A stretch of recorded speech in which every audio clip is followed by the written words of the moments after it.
من الله لنت لهم ولو كنت فظا غليظ القلب لانفضوا من حولك۔ تمام قسم کی تعریف، توصیف، بڑائی، بزرگی، کبریائی، حمد و ثنا تمام عیب و نقائص سے مبرہ منزہ اس وحدہ لا شریک کی ذات ہے جس نے جو خالق کائنات، مالک ارض و سما ہے، جس نے ہمیں اس دار فانی کے اندر پیدا کیا اور پیدا کرنے کے بعد ہمیں یوں ہی بھٹکتے ہوئے بیکار بے حس ناکارہ نہیں چھوڑا، بلکہ ہمارے رشت و ہدایت کے لیے، ہمیں اچھے راستے پر چلنے کے لیے، ہمیں دین اسلام سے محبت کرنے کے لیے، ہمیں دین اسلام کو احکامات کو اپنی زندگی میں لائحہ عمل بنانے کے لیے اللہ رب العزت نے ہمارے لیے بہت سارے انبیاء کرام علیہ الصلوۃ والتسلیم کو اس دار فانی کے اندر بھیجا۔ تمام انبیاء کرام علیہ الصلوۃ والتسلیم پر درود و سلام نازل ہو، خصوصاً بالخصوص ہمارے آخر الزمان جناب محمد عربی صلی اللہ علیہ وسلم پر، اللہم صلی وسلم بارک علیہ۔ محترم سامعین، سب سے پہلی گزارش یہ ہے کہ آپ آگے کے صفوں کو پہلے مکمل کریں اور 20 صفوں میں جگہ نہ چھوڑیں، تاکہ آنے والوں کو، بعد میں آنے والوں کو، پیچھے آنے والوں کو دقت نہ ہو اور آپ گنہگار نہ ٹھہریں۔ کیوں؟ جب ایک انسان جمعہ کے اندر بیٹھتا ہے اور بیچ میں جگہ ہوتی ہے اور آنے والا شخص کاندھے کو پھلانگتا ہے تو وہ شخص خود گنہگار ہوتا ہے، اور جو بیٹھا رہتا ہے وہ خود گنہگار ہوتا ہے، دونوں گنہگار ہوتے ہیں۔ تو آپ دوسرے صف والوں سے گزارش ہے تھوڑا پیچھے راستہ چھوڑ دیجئے اور آگے ہو کر کے بیٹھیے۔ اور آج کے اس خطبہ جمعہ میں ہمارا جو موضوع ہے، پچھلے دو خطبہ جمعہ سے ہم آپ کے سامنے بیان کر رہے ہیں صبر، تحمل کے بارے میں کہ برداشت کرنا سیکھے کیسے۔ تو آج اس کے خطبہ جمعہ میں اس کی تیسری قسط اور آخری یہ کڑی ہے جس کو ہم آپ کے سامنے بیان کریں گے کہ برداشت کرنے کے مواقع کہاں کہاں ہیں اور ہم پیدا کیسے کریں اپنے اندر صبر کرنے کا مادہ، تحمل کرنے کا مادہ، لوگوں کی بڑی بڑی سی غلطیوں کو معاف کر دینے کا مادہ ہم اپنے اندر پیدا کہاں سے کریں۔ تو تحمل اور برداشت کے مواقع میں سے سب سے پہلے چیز یہ ہے کہ انسان ذی غیر مسلم کو بخشنا، ہمیں اس کو برداشت کرنا۔ ذی غیر مسلم کا مطلب یہ ہے ایسے غیر مسلم جو کسی مسلم ریاست کے شہری ہوں، یعنی مسلمانوں کا علاقہ ہے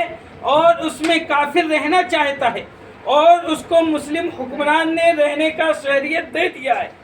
اور وہاں پرامن زندگی بسر کر رہے ہوں، ایسے کفار جو مسلمانوں کے سوسائٹی میں زندگی بسر کر رہے ہوں، ان کے ساتھ حسن سلوک کرنا، اعلیٰ اخلاق سے پیش ہونا چاہیے۔ چنانچہ اللہ رب العزت کا ارشاد ہے، لا ینہاکم اللہ عن الذین لم یقاتلوکم فی الدین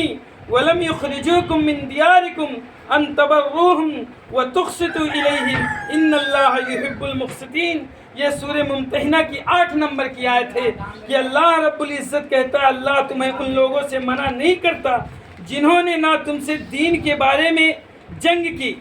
جنہوں نے لم یقاتلوکم فی الدین، جنہوں نے تم سے دین کے بارے میں جنگ نہیں کی اور تمہیں تمہارے گھروں سے نہیں نکالا کہ تم ان سے نیک سلوک کرو اور ان کے حق میں انصاف کرو۔ یقین اللہ رب العزت انصاف کرنے والوں سے محبت کرتا ہے۔ میرے بھائیوں،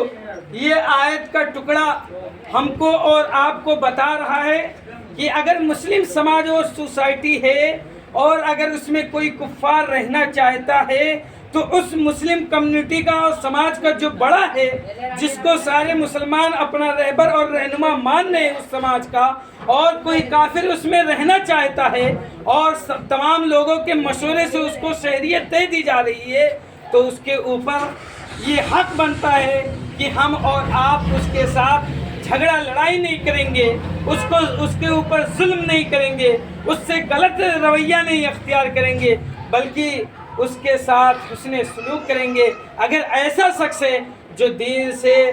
دین کے بارے میں دشمنی نہیں رکھتا ہے اور نہ مسلمانوں سے دشمنی رکھتا ہے، تو ایسے شخص کو اپنے سماج اور سوسائٹی میں آپ شہریت دے سکتے ہیں، اس کو رکھ سکتے ہیں اور اس سے اچھے اخلاق سے پیش آ کر کے آپ دین اسلام کی جذباتیت کو بڑھا سکتے ہیں، آپ دین اسلام کو پھیلاوا کر سکتے ہیں۔ کیوں؟ جب آپ اس کے ساتھ اچھے اخلاق سے، اچھے کردار سے پیش آئیں گے تو شاید وہ اتنے کہتے ہیں لوگ کہ صحبت کا اثر بہت گہرا ہوتا ہے اور بہت جلدی صحبت کا اثر پڑتا ہے لوگوں پر۔ جو انسان جس کے ساتھ رہتا ہے اس کا صحبت اس کو گھر کر جاتی ہے۔ تو ایسا ہو کہ آپ جب حسن سلوک سے پیش آئیں گے، اچھے کردار پیش کریں گے اس کے سامنے، تو ہو سکتا ہے وہ آپ کے کردار کو دیکھ کر کے، آپ کے اچھے رویوں کو دیکھ کر کے، آپ کے تحمل اور بردباری کو دیکھ کر کے وہ آپ کے اسلام کو قبول کر لے اور آپ کا بھائی بن جائے میرے بھائیوں۔ تو پہلی چیز ہے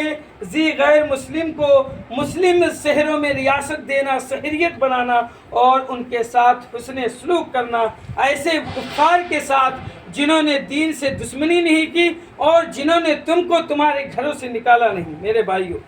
دوسری چیز ہے معاہدین،